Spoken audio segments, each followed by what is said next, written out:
Hello, Blue Devils. Happy Wednesday and welcome to World Changing 101. I'm your host, Gabrielle Jones, and today we are here with Hugh McGowan. Mr. McGowan is CEO of McGowan Insurance Group. We are going to talk to him today about his career path and life as a CEO. How are you today, Hugh? I am great, Gabby. Thanks for having me. That's good to hear. We will now be getting into the questions. Could you please describe what you do? Yeah, so I am in the insurance business, and in particular, the independent agency side. So we are mainly a sales organization that represent any number of different insurance companies. So on TV, you see a lot of insurance ads for different insurance companies.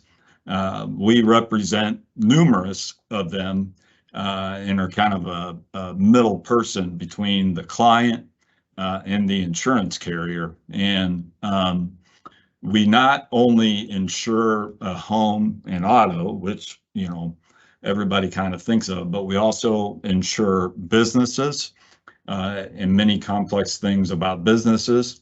And then we also insure people's health insurance and that part of it. And our government, our system came up with the idea back right after the Great Depression that employers should be the ones to buy health insurance, which isn't the case in other countries. And so, but that has become a market for us to sell employers health insurance, and then we also do life insurance. But we're a middle person in between the end client person or business.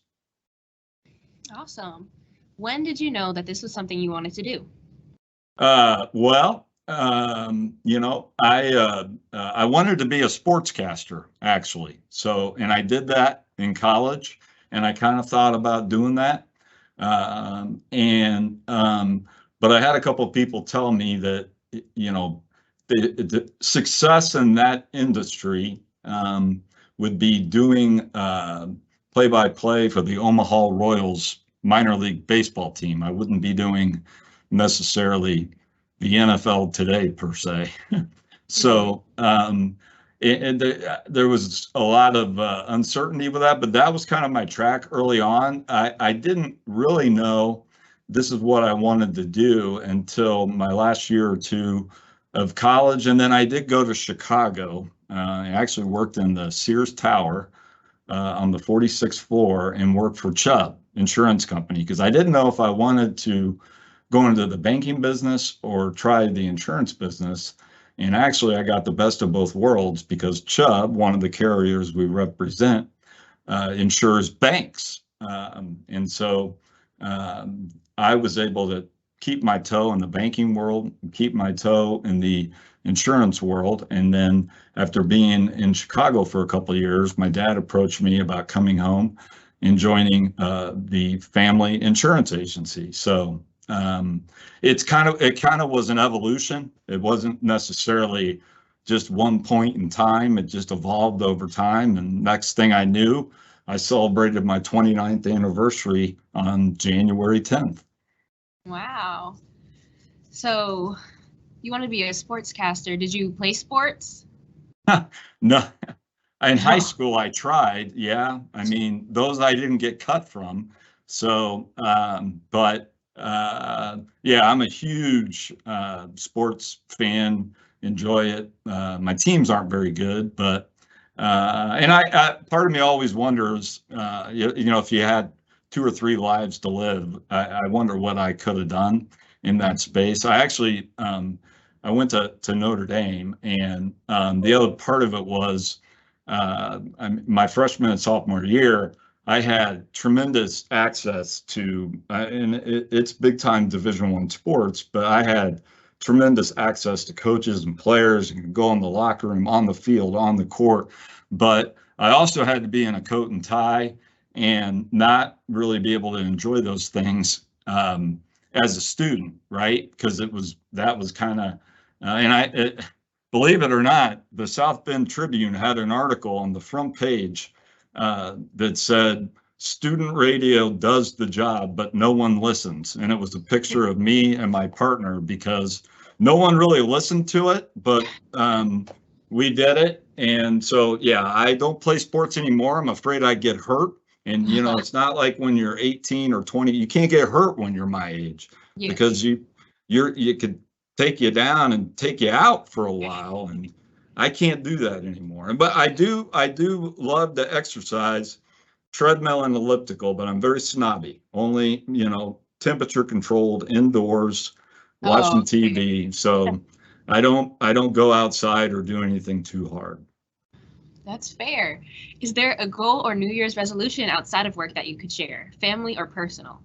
Yeah, I would say a goal I have is to try to reach out to people more personally from my past. I mean, whether it's college friends, whether it is from a church retreat group, and a good friend that I have that is 93 years old, whether it is an uncle I haven't talked to in a while, picking up the phone and just having a conversation and letting people know that you think of them. Sometimes it's hard. It's easier to send an email or send a text or send a card, but I've tried to force myself, maybe once a week, to call someone personally who I may not have thought of, right? And so we'll see if I can stick with it. But that's one thing I'd like to try to do, is have more of a personal connection with people, because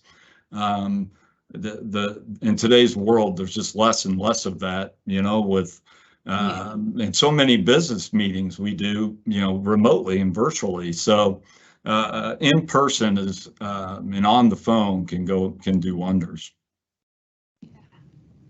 So do you have any advice for the students on tough decision making? Well, I would say on tough decision making, sleep on it, right? Has certainly been something that I have always done. I also only email one time a day, unless it's a client, and I always email at night, because there can be so much back. If it's a client, I get with them right away, but I always sleep on things, and I'm very collaborative. Whether it's my wife, whether it's my business partners, whether it's my service person I work with, I am collaborative in what we come up with, and those hard decisions are never just done by me. They're done as a collaboration, and depending on what it is, it can be any number of different people, because hard decisions are always going to be there. But if you're collaborative, and if you're fair and upfront and honest with people, there's no substitute for the truth. Yep. So I understand you are currently the president of your company. You may not have started it, but how would you tell students to approach entrepreneurship? What should they know? Yeah, well, from an entrepreneurial standpoint, I think when you are at the front side of a career, that is the time to try things, right? My grandma always said, and I think there's a lot to this, that you do more growing up between 20 and 30 than any time in your life. And you think about all the life events that happen. I hope it's true for our kids, because they have a lot of growing up to do. But so a lot of what we have done that's been entrepreneurial has really, we've done it. It takes guts, right? It takes guts. It takes hard work. And I would say those are the two key things. If you have the guts to try something, and if you work hard, it may not always work. I mean, some of the things we've done with the business of work, some haven't. You can't be afraid to fail, though. And when you do fail, you need to learn from that. Yeah. Thank you. How do you get involved in the community? Yeah, I mean, I have been involved with a number of boards through the years. And that's one component of it. Whether it's something with the city government, I was on a task force, whether it was the Catholic Youth Organization or our local alumni club, or and that's one part of it, is St. Vincent de Paul. The other part of it that we're big believers in is giving back to our industry. That's kind of the second part of it, and I've tried to be involved in a lot of different industry boards and panels. But then the last thing is just giving back to the community, and that is kind of the third part of it, and that is something that we've done with Dream Live. I mean, we do work with organizations throughout our footprint and a lot of not-for-profits, but what we kind of decided was if we really wanted to make a difference, it would be best to partner with one not-for-profit in particular and kind of find one that we cared about and go all in. And we've done that, and we've done that as a company, but we've also done that personally and as a family. So, but there's any number of different ways to give back, and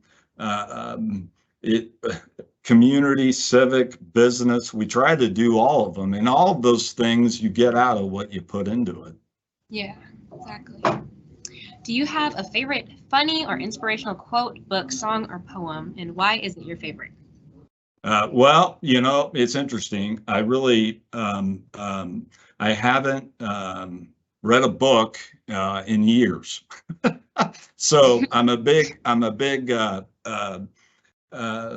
love movies, love TV, love sports, as we discussed. What I would say, and this probably encapsulates a lot of what we've done in our business the last number of years, is would you rather own part of a watermelon or all of a grape?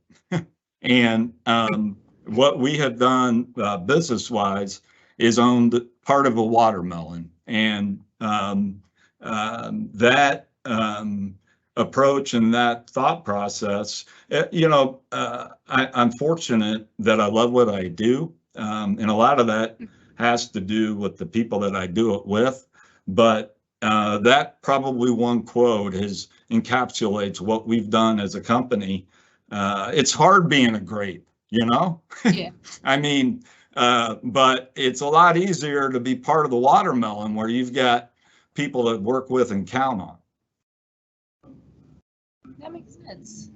So, do you have any funny stories you could share involving your career or personal? Yeah. Well, I mean, a couple things that come to mind are in particular our legacy project, which we did in downtown Indianapolis. So we built a building, which I will never do that. I'm never building a building again. I got news for you on that. But we bought vacant land here downtown that they parked cars on for years, and that would pay half of our mortgage. But then we finally got to the point of building our building, and a couple, I don't know if they're funny, but interesting stories. So, you think that you can just buy land and build a building, but there's a lot that goes into that.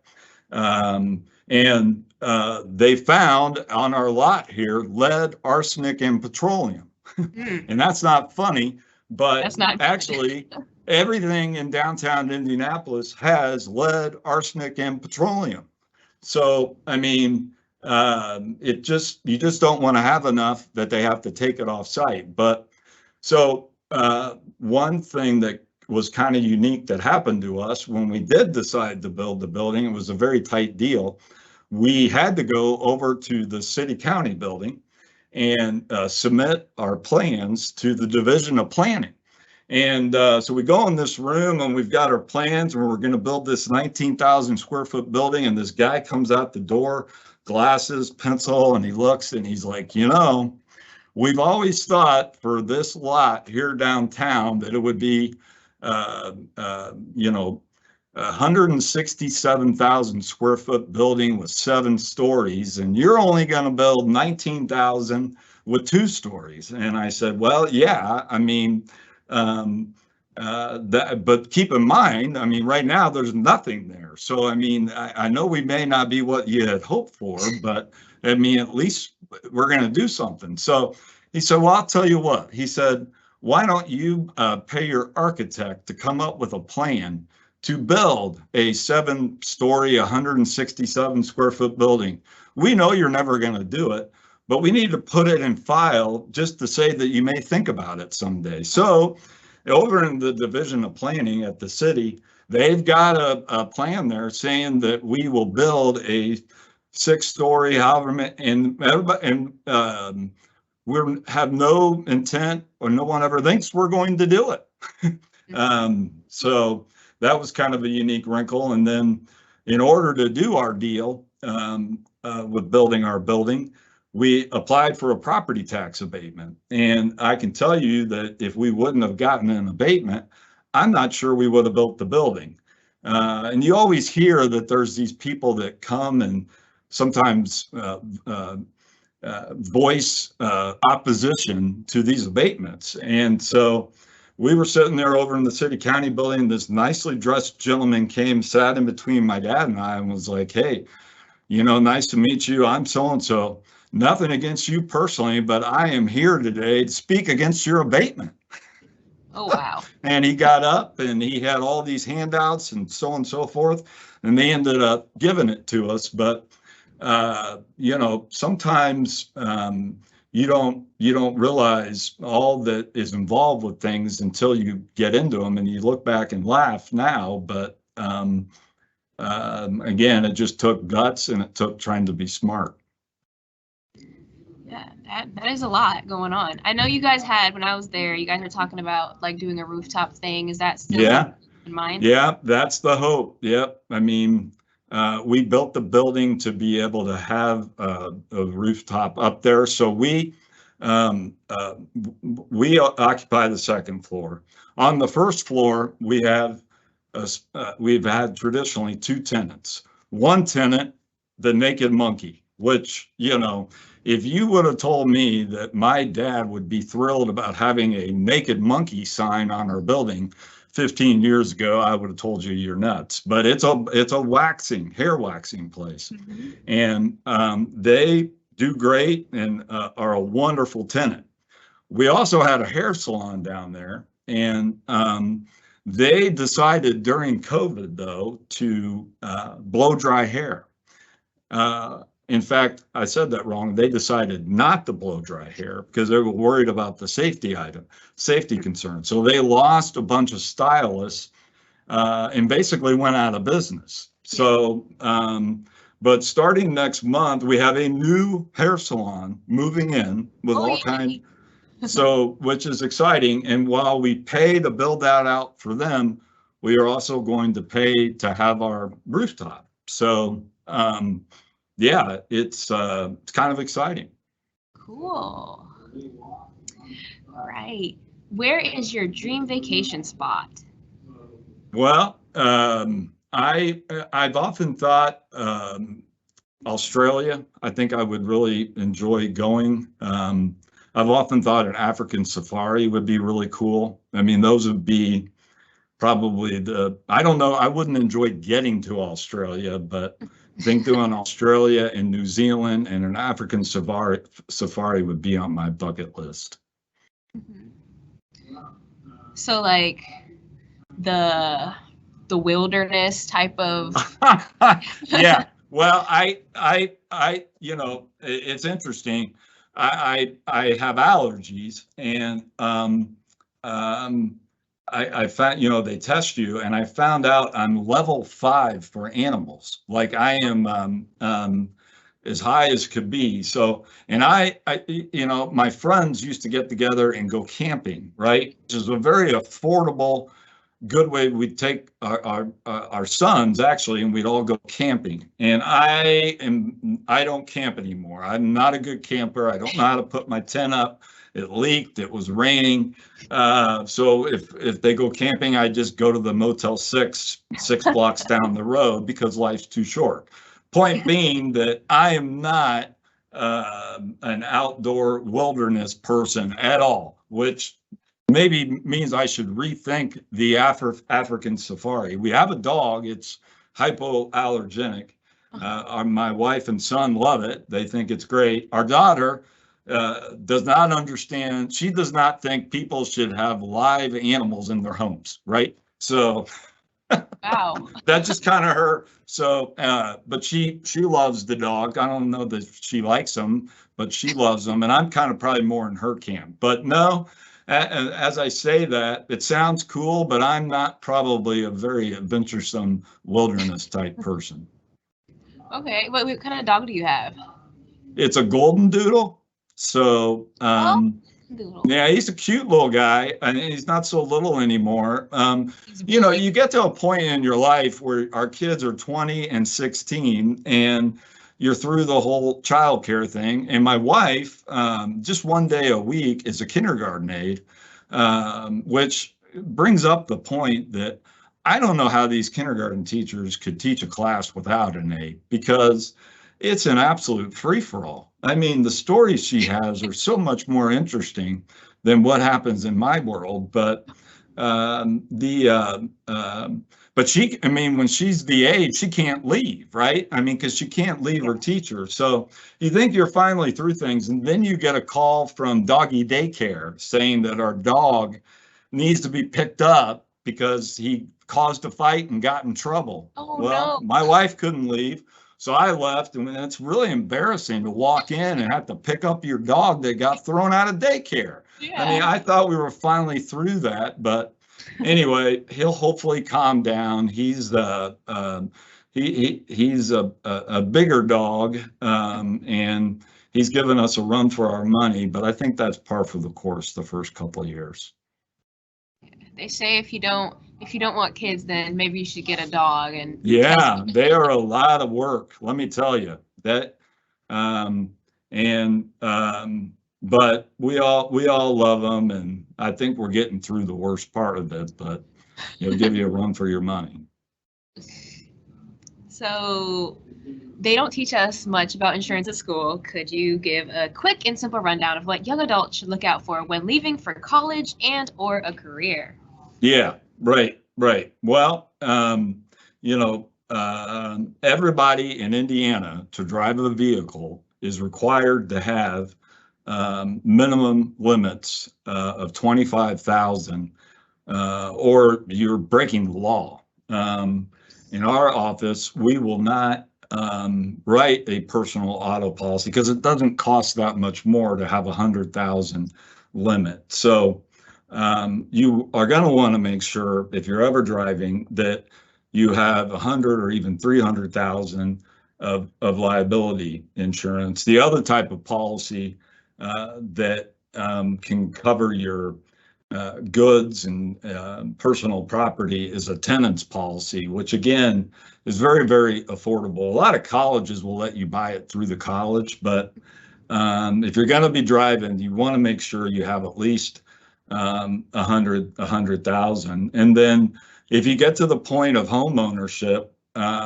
you know, you're going to want to have coverage for your home, and then an umbrella on top of that. So and home insurance is not cheap, but I can tell you through the years, it's a loss leader.